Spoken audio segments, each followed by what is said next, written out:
It looks like it's going. There we go. Good evening, everybody. Welcome to Koviki Talk.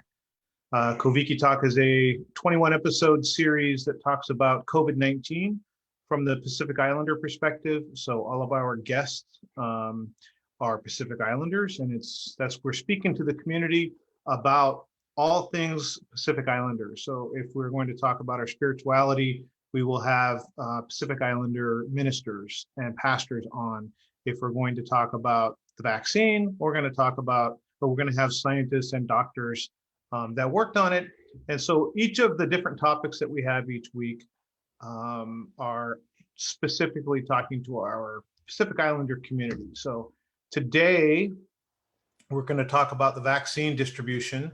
And we have four amazing guests, all from up in the Pacific Northwest. So when we're coming to you from Washington and Oregon. First with us is Joseph Seia.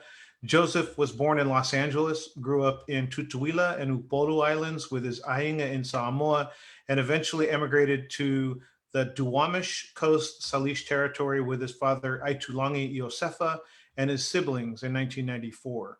He has 15 years of experience in direct service and youth development work, anti-racist community organizing, nonprofit leadership, and administration. Joseph is Fa'afafine. He is a fierce advocate for QTB IPOC communities. He is critically concerned with political systems that cripple or erase the voice and leadership of NHPI communities, and will continue to provide soul labor in re-envisioning what it means for NHPI families to feel belonging and establish cultural home within the state of Washington. Talofa Joseph. Talofa lava.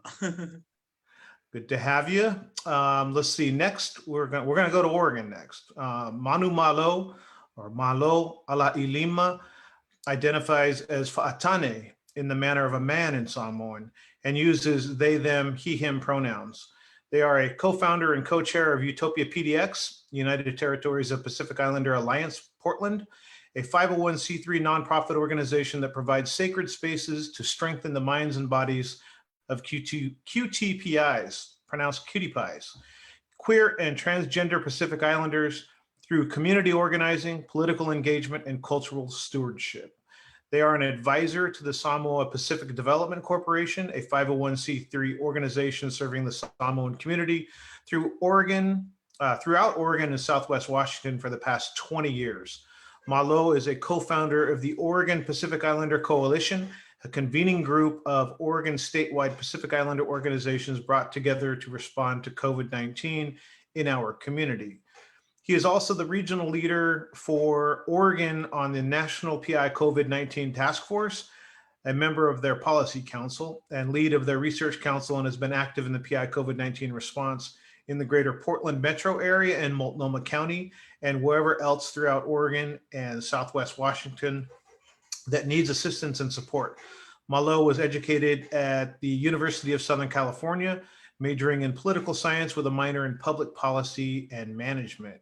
He works full-time for the American Red Cross Biomedical Services for 15 years and has been in quality assurance for 6.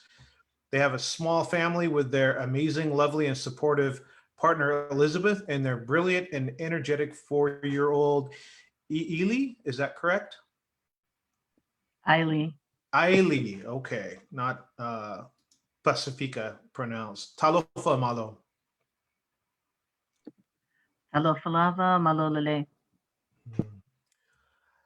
Next, we have Virginia Luka. Virginia is a queer Palauan femme born in Palau and raised in Guam before moving to Oregon 17 years ago. She graduated from Portland State University with a Master's of Science in Educational Leadership and Policy.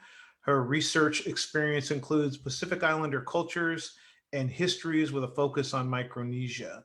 Virginia is currently the program specialist senior for the Pacific Islander community with Multnomah County's Health Department and a part of the Oregon Pacific Islander Coalition. Ali, Virginia. Ali, Emmanuel Gadsinge. Hi, good evening, everyone. Thanks for having me. Glad to have you here. Then we have Cecilia Heine, also goes by Cici.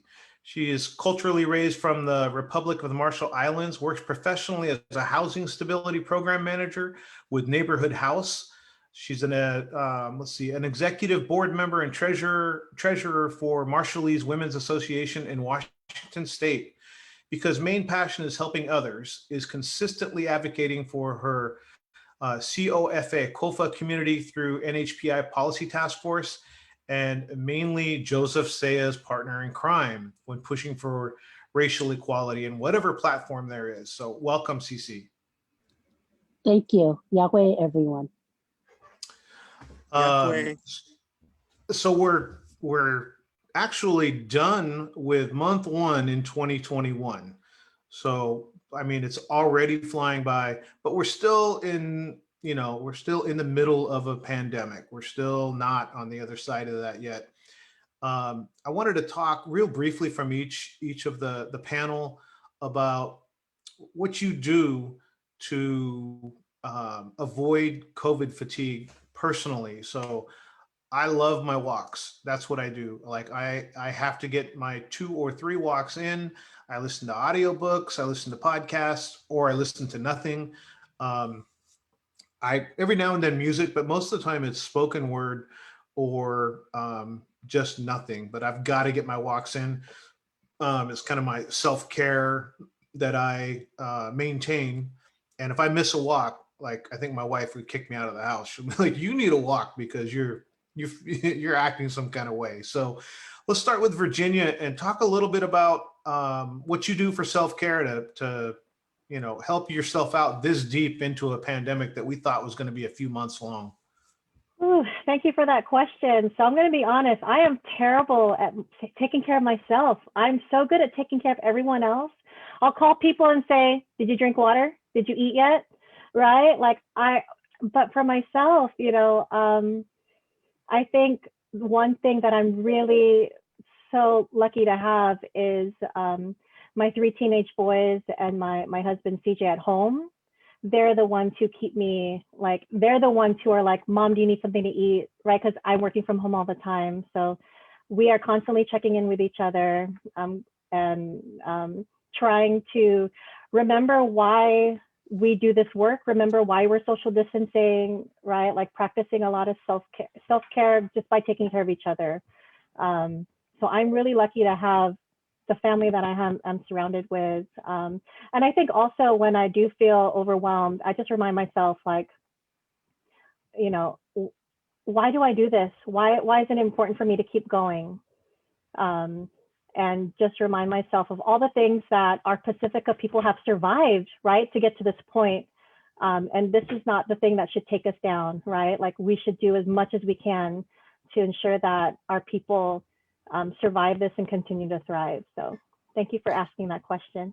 Sure. And it's always good to have family because, your family can tell you like it really is. Like they don't have to be polite. They can just tell you, hey, here's how it is. And, to have that at home is important. I think that's a Pacific Islander staple. Yeah. Let's see. Cece, how do you maintain sanity? And I think that we're more at risk as community spokespeople and advocates. I think that we're more at risk to not take care of ourselves. Like Virginia had said, if we love what we're doing, it's easy to do too much of what you love. How do you maintain, practice self-care, Cece? Self-care, I think being an islander and having an extended family in your household and you get to spend time with them when you're away from your laptop, your desk, and then just talk stories with them.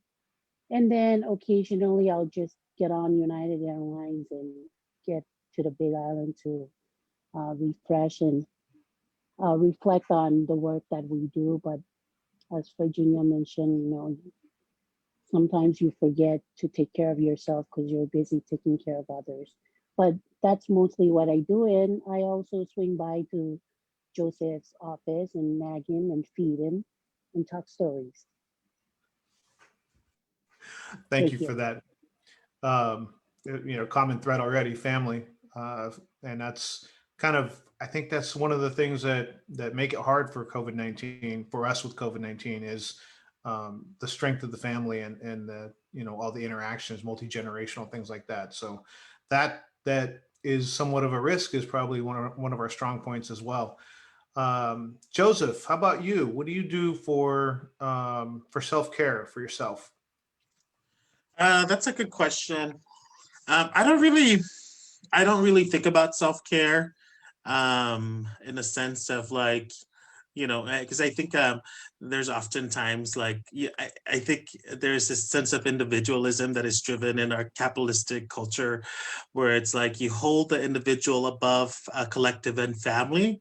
I always think of it as collective care, spiritual care, and if my people's I think in a Pacific tradition, like when you know that there's a different regime, and this is a time for us to fight, to be at war, to really put put others, that are most vulnerable in front of us.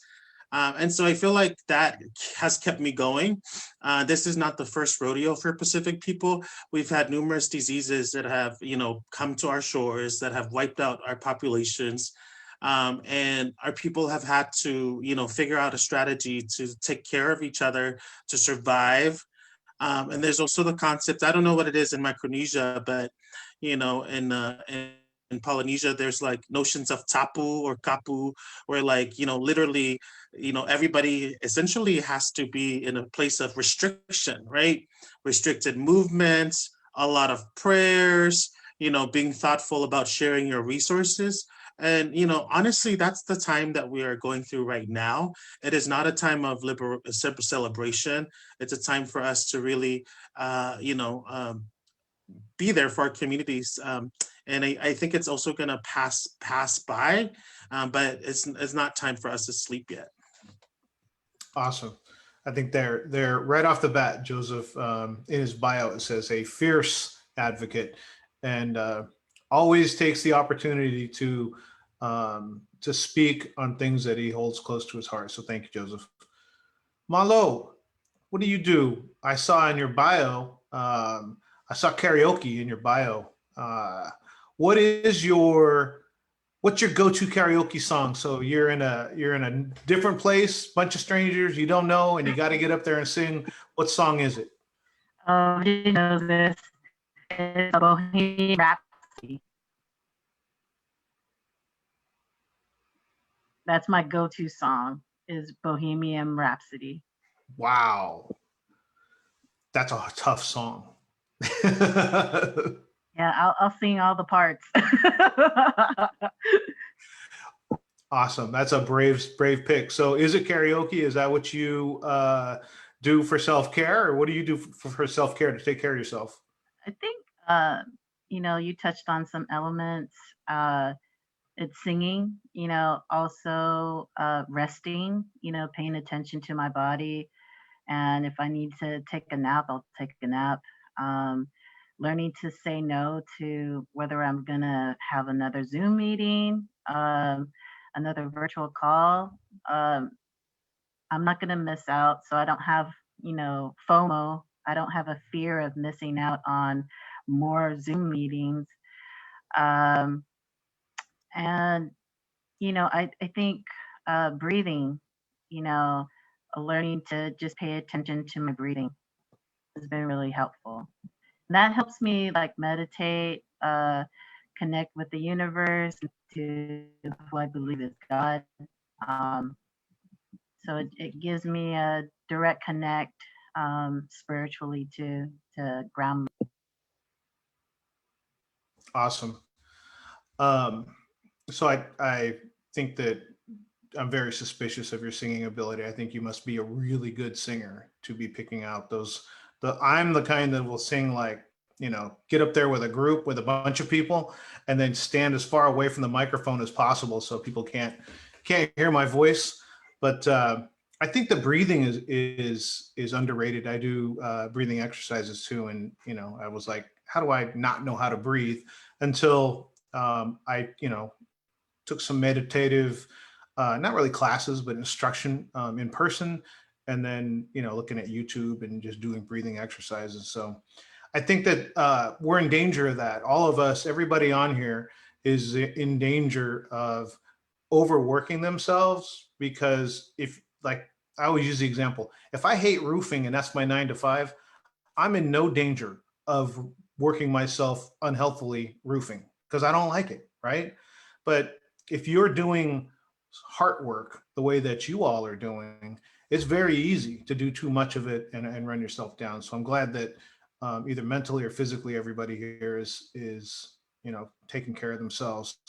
So we're going to talk about vaccine distribution. I think there's a lot of questions out there about like who goes first, where can you get it, how much does it cost, does it, all these kind of things are out there, and I'm so happy to have.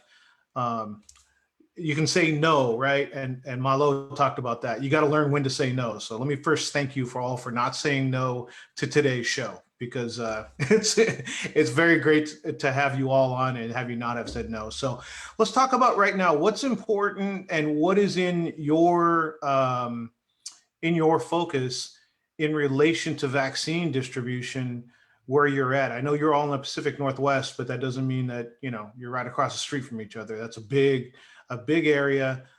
We have Pacific Islanders, really a lot of places people wouldn't think. So let's start alphabetically. Let's start with Cece. What's important to you right now, or what's a focus for you in terms of educating or helping get the vaccine distribution information out there? Um, I think both is important, educating and distributing. Right now, from my own personal opinion, I truly believe that I need to really explain to my people the vaccination and the side effects, because there's still a lot of fear, especially with the elders. And personally, when I inform my parents who are with me that there's available doses and they can access, um, my dad was immediately yes, but my mom is like, do I need to take it? So finally, she gave me her answer, but I think she's still doubtful. So hopefully, she's not going to change her mind. But yeah, educating and distributing, because I feel like for the Kofa communities, we really don't have anywhere to go except Pika to get their doses. Thank you. Thank you. Um, Joseph, is that one of the things that is a priority for you as well, or is there something different that is it Pika or Pika is doing? It's Pika, unless you're gonna do the. Never mind. I was gonna make a really bad joke, and I stopped myself. See, it's called, maturity.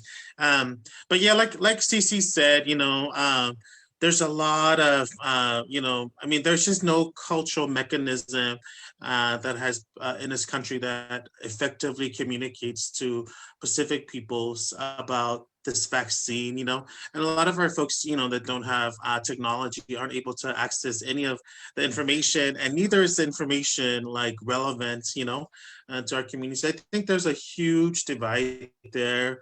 And I think there's a lot of folks that have been talking about vaccine hesitancy in like BIPOC communities, but I really think it's just like historical trauma with the healthcare system that has continued to kill Pacific Islanders, right? That has not listened to Pacific peoples.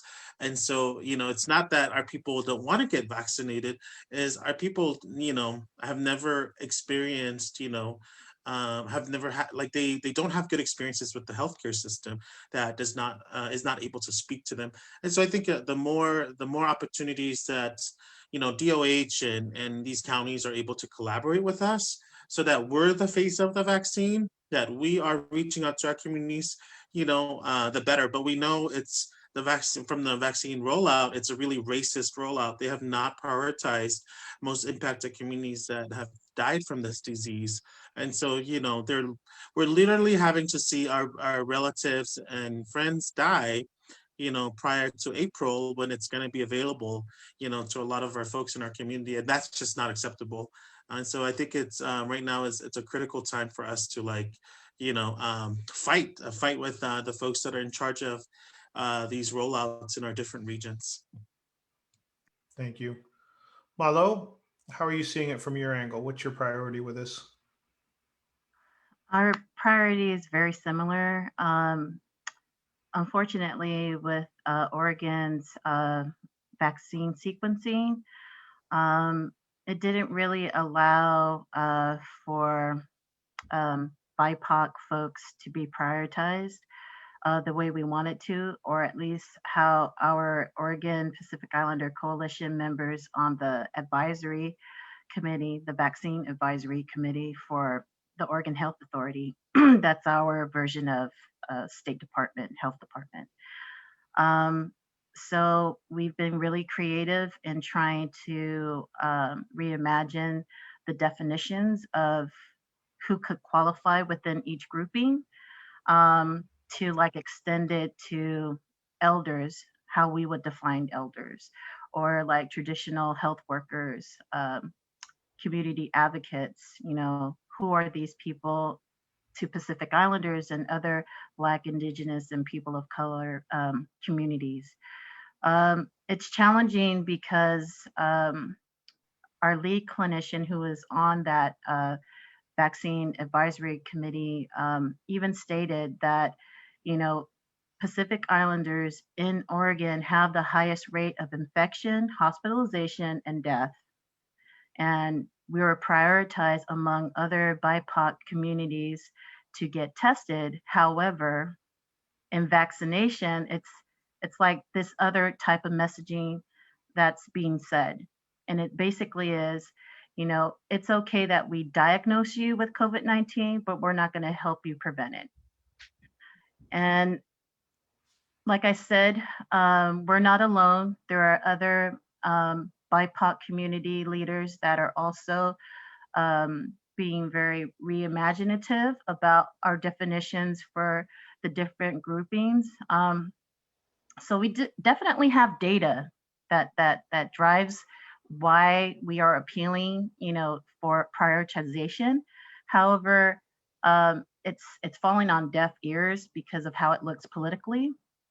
And I feel that for us, the greatest piece is that, we have to organize and partner with our local public health authorities, our local health departments, to see if they're willing to host culturally specific drives, either at, already established clinics that are happening right now. Yeah, I think that you bring up a really good point with the data, and I do want to make that its standalone topic, because I think that's something we really need to kind of go through when we're talking about vaccine distribution. It's really the kind of the end of the whip, as in, like, we didn't have enough data for this, and then that didn't happen for this, and it didn't happen for that, and then the very end of that chain reaction is the vaccine distribution. So definitely want to leave that as a topic itself. Virginia, how about yourself? Where you're in your day-to-day and your week-to-week, what's your priority with the vaccine distribution? Yeah, thank you so much for that question. So I work for Multnomah County Public Health. And so specifically, my title is Program Specialist Senior for the Pacific Islander community. And a lot of what I do right now is trying to help folks understand how to get messages out to Pacific Islander communities.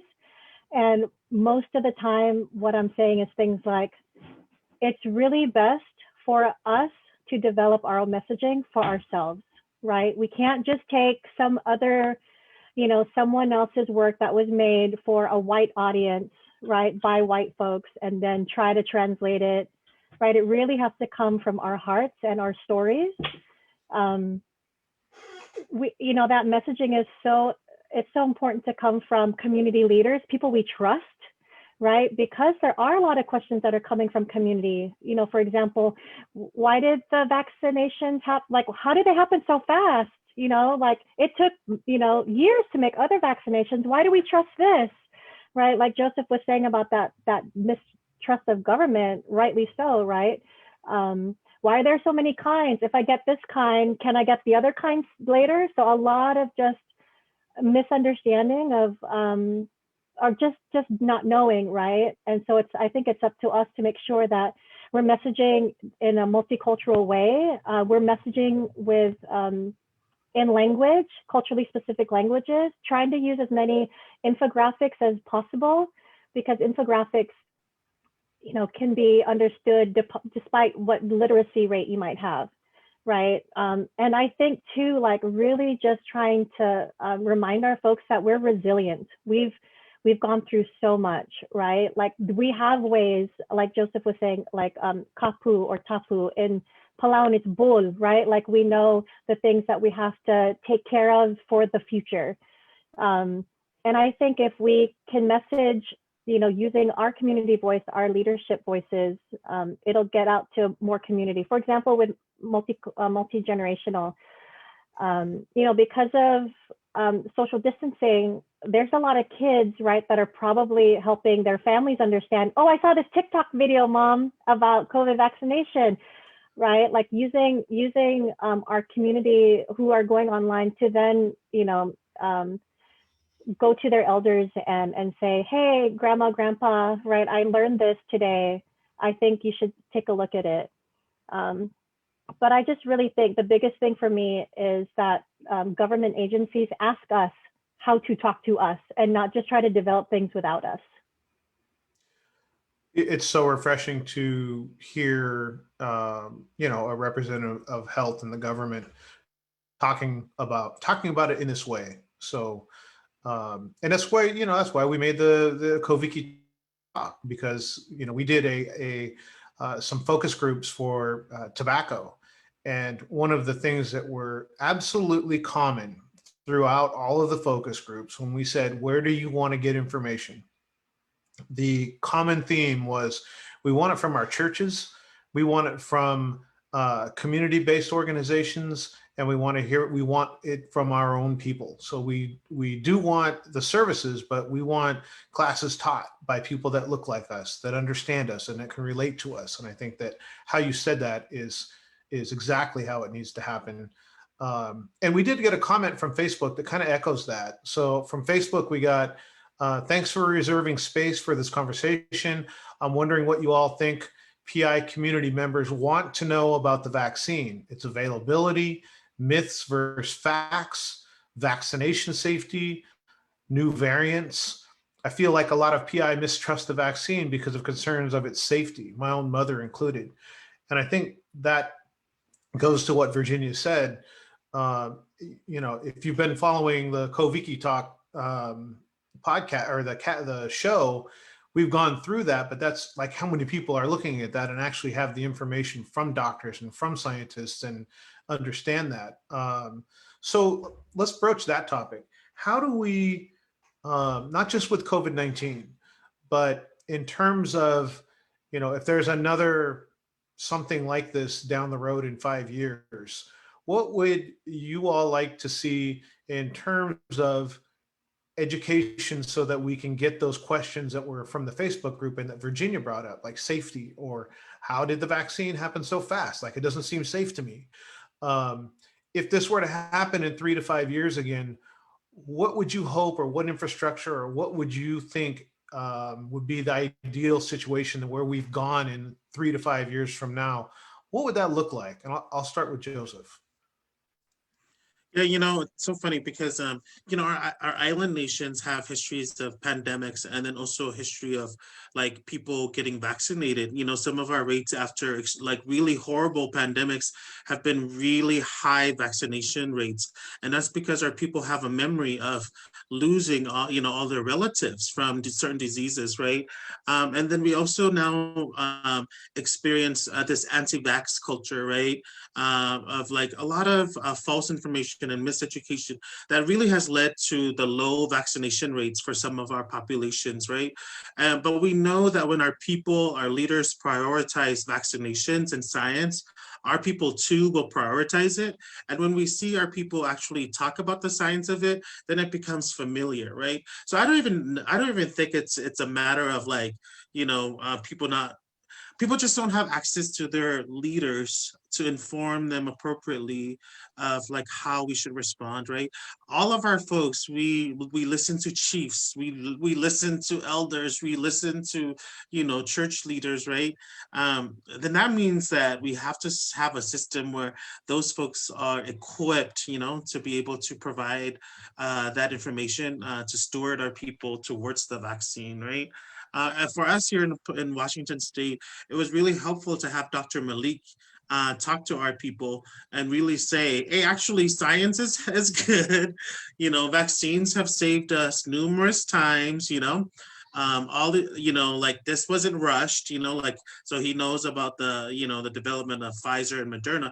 This wasn't rushed, you know, and he tells you why it wasn't rushed and how come, you know, they were able to produce it so fast. But having access to that information for our people is very rare. And so I think that's why, and I think partly it's because our health has been erased because of the lumping with Asian. And so there's not a lot of resources that have been made available for us to develop our capacity, right, to do this work. And so you're talking about, you know, decades of erasure, of not being a part of the health systems or in dialogue with health systems. And we're seeing now the result of that, you know, it's devastation for our community. Yeah, and that's a whole another topic, is disaggregating the, you know, the A from the PI, right? A lot of our things get buried because we're like a subset of a bigger group. Great point. So access to that. Cece, if this were to happen in the same kind of thing, same kind of pandemic were to happen in 3 to 5 years, what would you hope would be in place that we need to put in place in the next few years?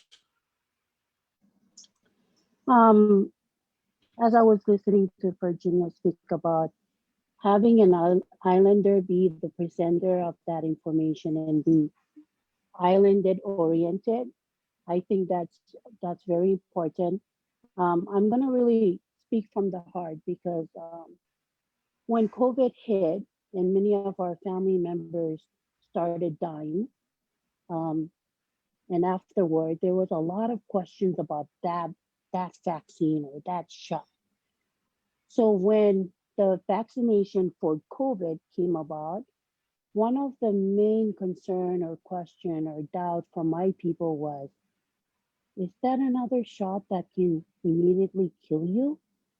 Because during COVID, while our people were in the hospitals, there was really no person explaining to them what was being given to them.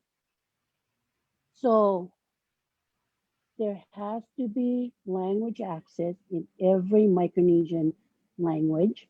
There has to be, and I'm speaking from the Kofa communities, there has to be a Micronesian face or a doctor from Micronesia that can really explain, you know, what the vaccine is, it will do to your body, and be very truthful, because I promise you, it's so hard right now. Like we're taking the shot, we're making lives, we're going live and saying, you know, we're okay, but we really need to build that trust. It's very important. Such a great point. I think the mistrust of the way the government has mistreated people of color, I think that's deeply rooted in any new program, is like standoffish for people of color. And it's like, well, let me see what's going on here.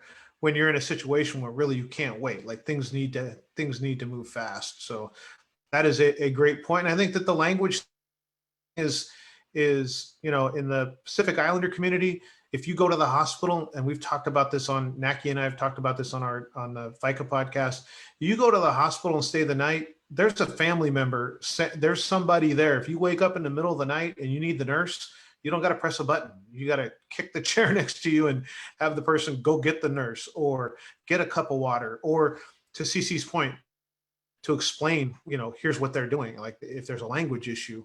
I think that was one of the heartbreaking things from the Pacific Islander community, was there were elders that were going to hospitals that didn't speak the language, and there was nobody there to, you know, tell them what they're doing, or, you know, paint the picture for them. They were just there and had to, you know, just hope everything was going right. So I think that's That's a really good point. Virginia, how about you? What do you think you think we need to have in place if this were to happen in a few years from now? How could we be better off? Yeah, honestly, I feel like that can be an entire topic on its own. I got a lot to say about that, but I'll try to keep my answer brief because I've been thinking about it. Milo knows we've been thinking a lot about this, right? I'll start off by saying, right, like disaggregated data that is collected by all health systems, that is unified so that we get as much data that is possible, because we know that that data is used for programs and policies, right? And so, for Oregon Health Authority, when they first published their disaggregated data and it showed the high rate of Pacific Islander infection, that is what sparked OPIC. That is what sparked the Oregon Pacific Islander Coalition. We didn't wait for the government entities to do, right? We're like, the community leaders, like, what is happening? Why didn't we know about this? We need to do something. And so I think, right, like we need an infrastructure in place, right? We need to know who is doing the work already, right, in community. It shouldn't take us months to figure out who the leaders are, who the go-tos are. We shouldn't be arguing for months for things to be translated for us. We shouldn't be arguing for months for infrastructure, for capacity building. So many organizations in Oregon went from advocacy to direct service with very little support from the government. So we need to do better. We need to make sure that there's funding allocated, that there's more Pacific Islanders doing this work. It's really sad for me to say that, there's only a handful of folks who in all of Oregon who can do this work. And we are tapped out. We're asked to be on so many different communities. Malo knows this. We see a lot of the same people. So I think building that trust, knowing who to go to, and like funding. We need low barrier funding. We shouldn't expect these small organizations to whip out a credit card and pay for thousands of dollars for services. We should just be given the funds and then be asked for receipts, right? It just, so it boggles the mind how people really don't understand how our community organizations work, right? That it's built on relationship and trust, and you can't just show up to something and say, can you do this, right? And so I'm so happy that Oregon Pacific Islander Coalition is now an entity, because I feel like we are gonna have a plan if this happens again. That is my brief answer to that. Well, we should open that up. You know what I mean? I think this is, the bigger thing is you look, we got to deal with the now, right now. And we know where we've been because we know our history. Where are we going? What is this? What should this look like in 3 to 5 years? So Malo, you're hitting cleanup. How do you feel about it? Yeah, I think what Cece, Joseph, and Virginia brought to the table was exactly like how everybody was probably feeling in the region that they're living in. Ill-prepared because we had poor infrastructure for an emergency system, a response system to emergencies, whether it's a pandemic, whether it's a natural disaster. I think we support structures like PICOA, where they have chapters throughout the state. We support structures like OPEC that has 11 Pacific Islander organizations that are ready to respond and serve our people.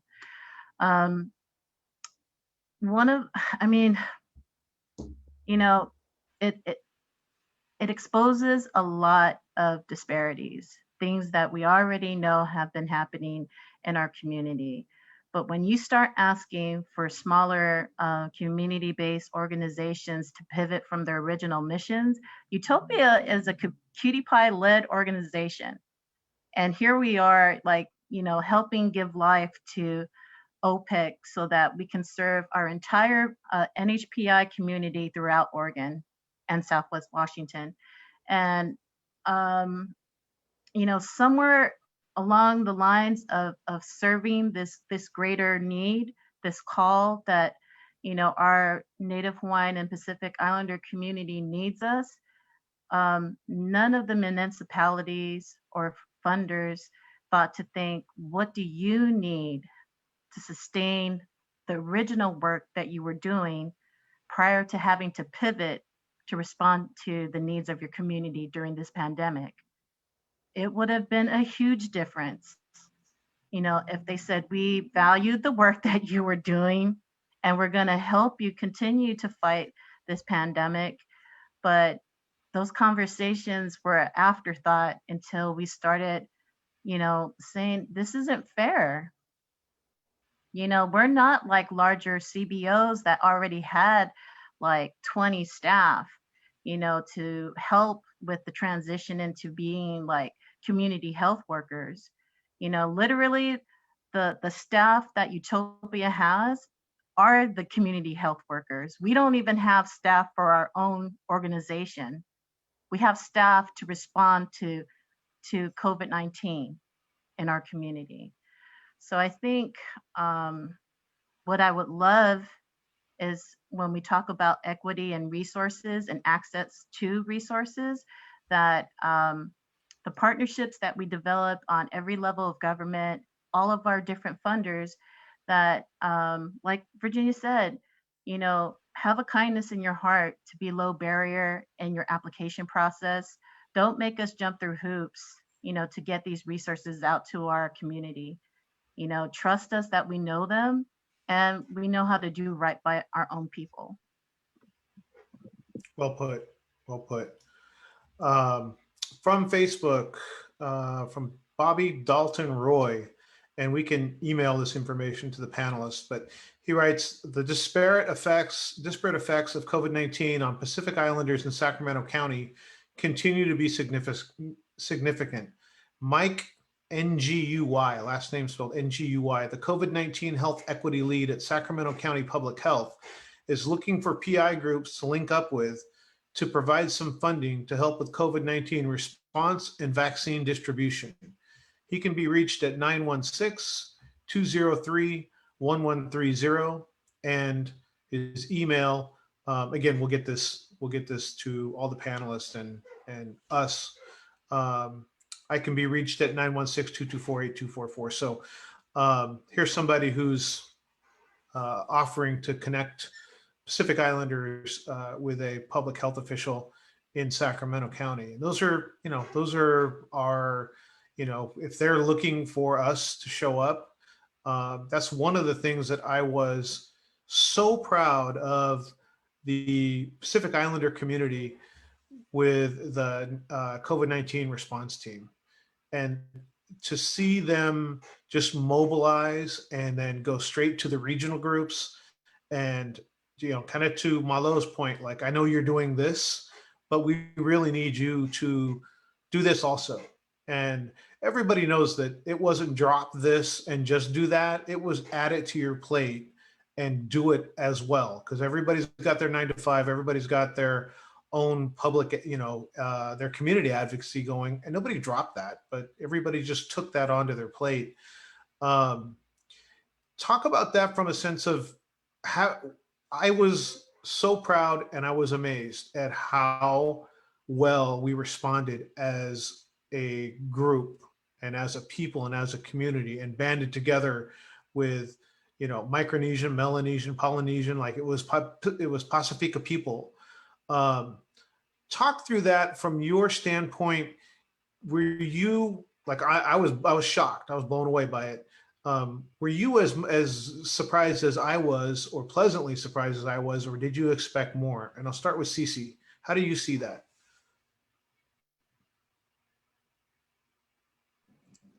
I'm sorry, can you repeat the question again? Yeah, so I was pleasantly, I was amazed. I was blown away with how quickly the Pacific Islander community mobilized when COVID-19 hit and the numbers started coming out. So when we didn't realize how bad the numbers were for us, there was a little bit of a lull. But when the numbers came out, it was like an amazing, very fast galvanization of the Pacific Islander community. And I was really surprised and thought that we did a good job. I've heard other opinions of that. So kind of wanted to get your thoughts on were you pleasantly surprised, or were you kind of what you expected, or how did you think about the way that we mobilized? I really I do a lot of reflection on COVID and culture, and I was just telling one of my comrades, I said, I think being raised as an islander really prepared us for these times because man, our flexibility is kicking. We are flexible, we are working, and we are just going into the midst of the chaos, trying to help our people. But I for myself, I really believe that it had to do with my culture, my values as an islander of helping others, opening your doors, your resources, your physical, your spiritual. But truly, islanders are awesome. We we're doing good. We're tired, we're mad, we're frustrated, but still we're working. Awesome. Thank you. Joseph always tells it exactly how he sees it. Give it a grade. For in terms of the Pacific Islanders response, the government messes up a lot. You know what I mean? Especially the the bigger the government, the more we tend to fall through the gaps. But in terms of our people in our community, mobilizing and responding and doing things for our community, what kind of grade would you give that if it was a classroom that Joseph was teaching?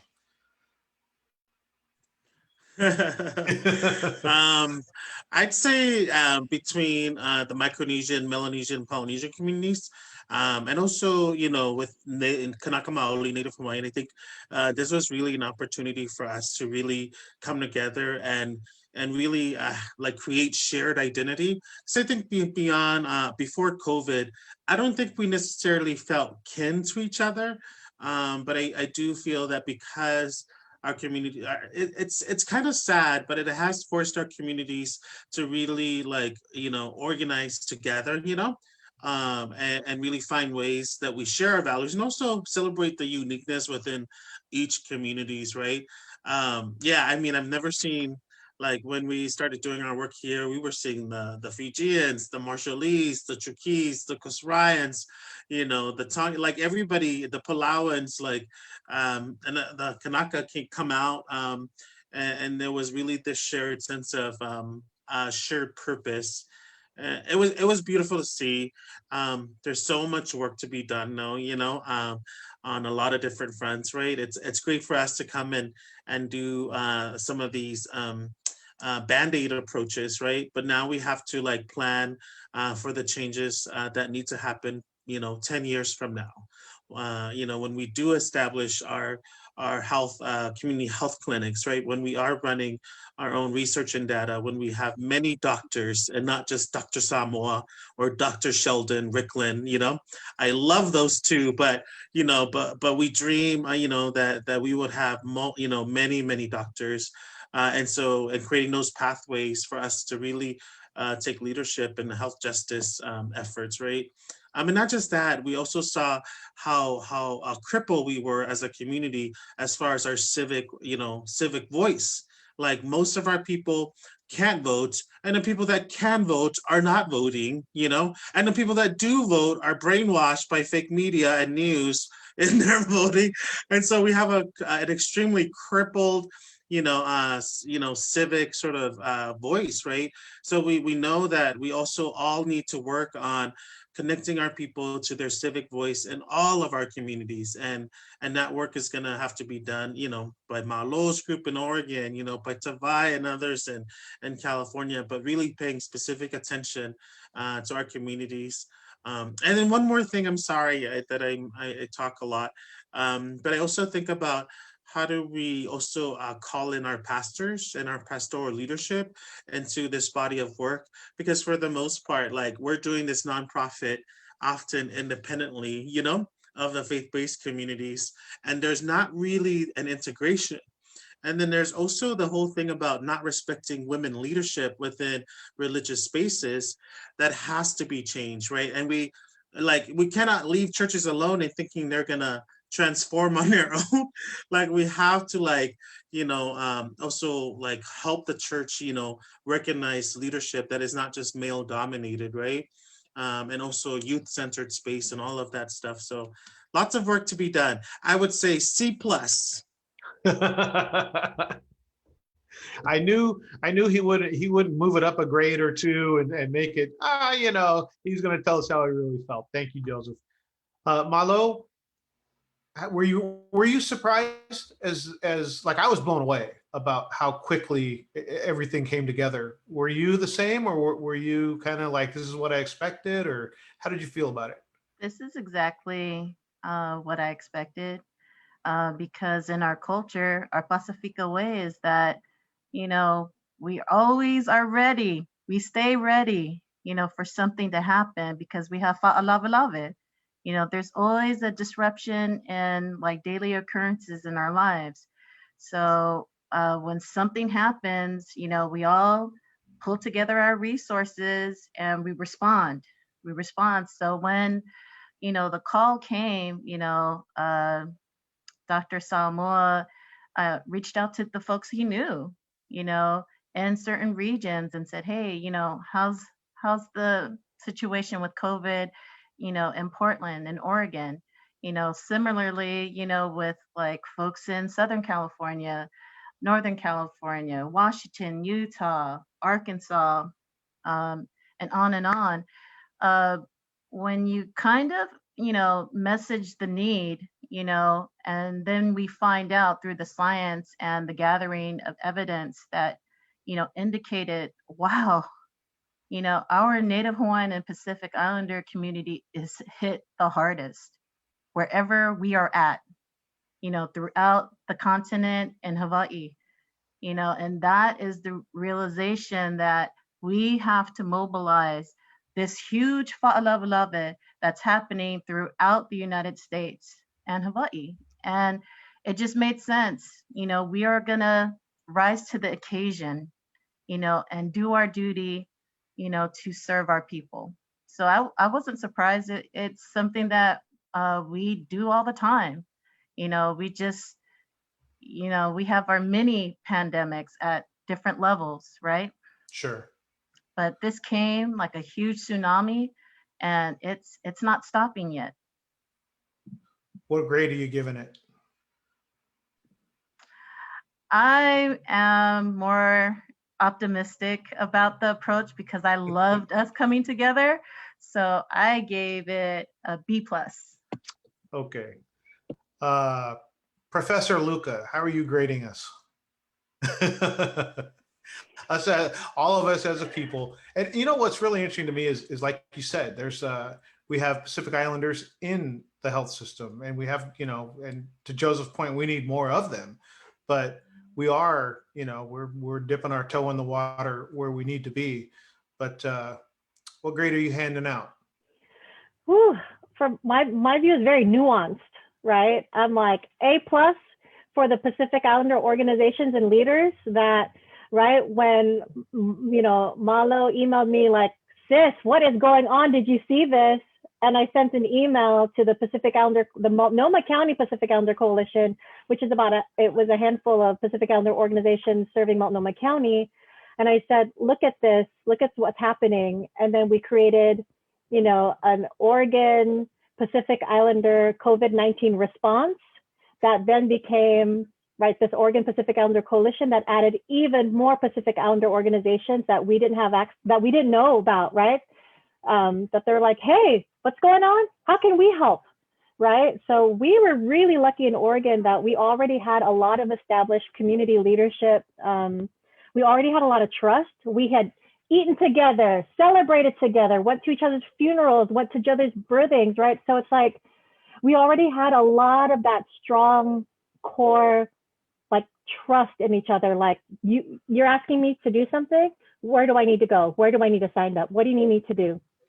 So in Oregon, I feel like it's very different. I actually had someone from another state call me and say, can you tell us how you did that? Because we're trying to do that here and we're having such a hard time. And I say, well, do you know who's already doing the work?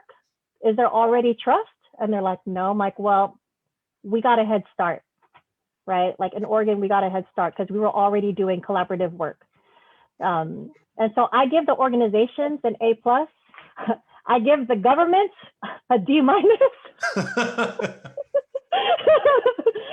gonna Like, save my sister here. Don't say anything. I know I am a Don't say government anything. employee.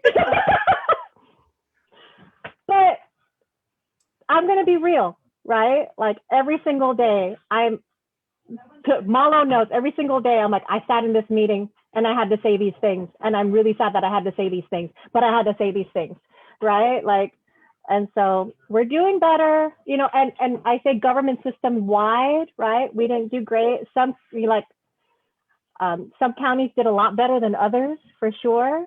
Some counties can learn from other counties, for sure. Some states can learn from other states, for sure, right? But I say here in Oregon, I'm very proud of the community-based organization leaders who got together, who dropped everything, got together and said, what do we need to do? Let's do it. Awesome. Let's see. So question, Naki's not here with us, but she's here in spirit. She's got a question. This goes to anybody. If you've had COVID-19, can you take the vaccine right away, or is there a waiting period?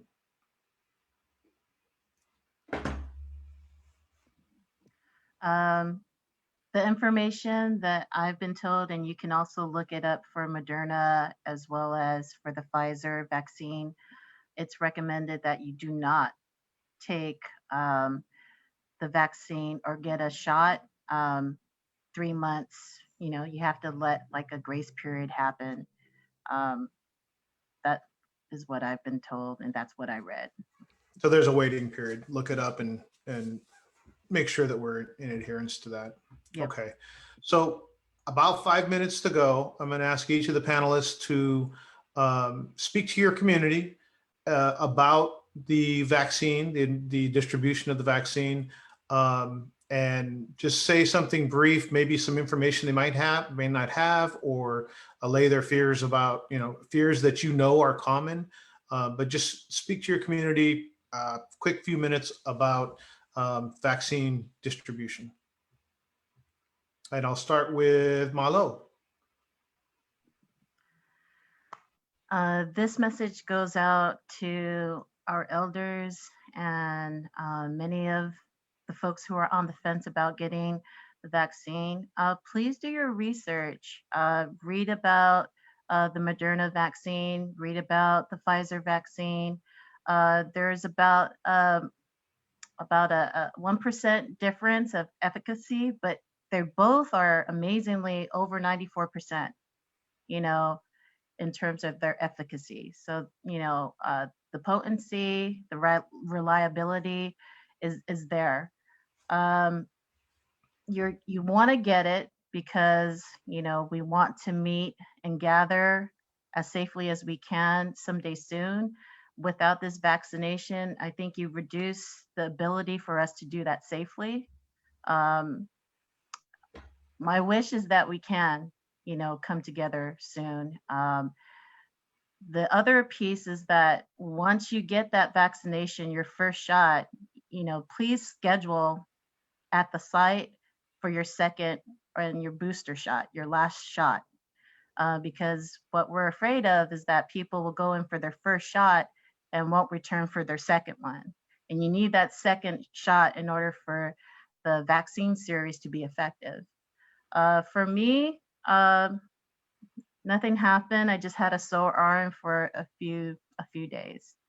There's nothing to be scared of. I'm feeling fine, and I hope that you choose and decide to get vaccinated. Thank you, Malo. Great information. And talk about it, everybody. When you get it, post it on, social media. But that's the thing with the community. The community needs to see other people in the community doing it. And that's a big thing. It's bigger, I think, for Pacific Islanders than other groups. So talk it up. When we're doing it, talk it up, and let everybody else learn from your experience. Cece, how about you? You want to talk to your community real quick and let them know what's near and dear to you in terms of vaccine distribution? Yes, and may I speak my language, or I have to speak English? Absolutely. Thank you. Yahweh nganalet rumadero matayin nugu Iganan bawa tage yar page wamelo wanjeo. Yung chalak menem arwalok mankia. Yagar nadako chirit peu yamman. Yung elanga nang me about itangal ichang talim chia kaga elanga iplat easy let aga ichiblu ichang yung jaga chabare wat ijalagunan gar nadak pe yung ilone pedora chururan marshallese women are joji again and it kamane joni anan kamelele gan wayamai ipen jon rekada gan jonian chicken kamman uno gane wa kana Fred Hodge imnge komarong talangan page na yan Women's Marshallese Women's Association kone jelo adan invite link mai in kone ka bito ko pa ran marong wagi alaben kachida ko yung jojung bar karong road and yung malanga ko chip jogoilo Washington State jojung bar ito ko pa ran bar kanalo ko yung chibang roan ako yung jar po ko ame chalak chabreo tar walok yung kajabaro god mani gitero. Thank you, Komal Dada. Thank you. I love hearing Pacifica languages. I mean, whether I can understand it, I have a hard enough time with English, but I love hearing anybody speaking Pacifica language. And, you know, thank you so much, Cece. And I'm certain that your community hears you. Virginia, a piece from, especially I love that we have a health official, a health worker on with us. So take a minute to speak to your community. Right. So I want folks to realize that you're probably watching this from all over, and that one of the difficulties is that each state, each county, right, like they can each decide on their rollout plan. And so find those community organizations, find those county websites, get on those listservs so that you know who is up. So you know when it is your turn, you can sign up. I encourage folks to help others to sign up. Let people know like, hey, in my community, this is happening. Let's do this right now. Who needs help signing up? Who doesn't have, a lot of the sign up is through the internet. Who doesn't have access to the internet? Auntie, do you need me to help you sign up today? Right? Like really encourage folks and help them to get to it. Because, you know, the biggest thing really sometimes the barrier is just even being able to sign up online or even knowing, is it my turn? Was it someone else's turn? Another thing that I've seen in the community is, oh, I don't want to go before this other person. If it's your turn, you're actually helping our entire community by getting it. They will get it eventually. But, you know, I know it's very Pacific Islander of us to be like, no, Auntie, you go first. No, let me serve you first, right? But for like really, when it is your turn and you have that opportunity, take it. Make sure that you know exactly what kind of vaccine you're getting, because if you get the Pfizer, you have to take the Pfizer. You can't switch. It's going to be written out in a card probably. Take a picture of it because you're going to have to show it again when you go back to that being vaccinated. So take the picture front and back, save it just in case you lose that piece of paper. Follow social media, like here in Oregon, you can follow Utopia PDX, you can follow Oregon Pacific Islander Coalition. We will be helping with vaccine messaging. And so like we can be that hub. You can ask us questions. We can connect you to people who can help you understand when it's your turn, where to go. The information changes so frequently, super frequently. I've seen this, you know, as a health department. Today, you know, maybe they didn't have elders, but tomorrow they're like, okay, get your elders. And it's not age, it's who do we honor in our community?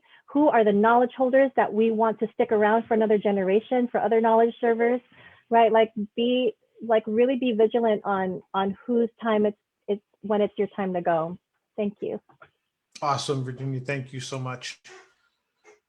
Joseph, it's ladies first on this show, so I'm part You're lady, it. so You're I guess it. I'll go first. I'm kidding. I'm gonna say ditto on everybody, and I will say that if you have an elder in your household, 65 and up, and this, I'm talking to the young people now, it is your duty to get them vaccinated. And if you, like, you need to make phone calls, you need to be calling us, call every islander in your phone book, but it is your job to get them vaccinated, set up that appointment and drive them to the vaccination sites, because it could mean the life or death of our elder. And we need to keep our elder for at least 10, 20 more years, because that's a lot of wisdom that we're losing out on. We're not just losing out on a life, we're losing out on a lot of wisdom. So if you're a young person and you have an elder with you, that is your duty this month, is to get that elder vaccinated. Thank you. Awesome. I love Joseph because he always told, I knew the C plus. I didn't know what grade was coming from him, but I knew he was going to tell us how he felt. And I appreciate all your time. Real quick from Elise Tulua in the chat, we're learning from all of our siblings up north, Oregon and Washington. With your vaccination efforts, we're struggling here in SoCal to connect to the limited resources available so we can connect it to our people. Thank you all for your example. So thank you to the Pacific Northwest. Thank you for not saying no to Koviki Talk, because we're talking about self-care and saying no when you need to say no. So I'll thank you for saying yes. And we got to have you back on. We're going beyond the 21 episode series. So we hope to have you back on, either on as a group representing the Pacific Northwest. We recognize the achievement and the hard work you're putting in up there, and the service that you're giving our people. So thank you so much. Naki usually does this part of the show. Naki, we miss you. Naki is recovering from COVID-19. She looks to be back somewhere in the middle of the month. And she usually does this part of the show. So I'm trying to stumble through this. Join us next week, same time, 5 o'clock. And we will talk to you next week. Thank you, everybody. Of Tailava, Tofa Sofua.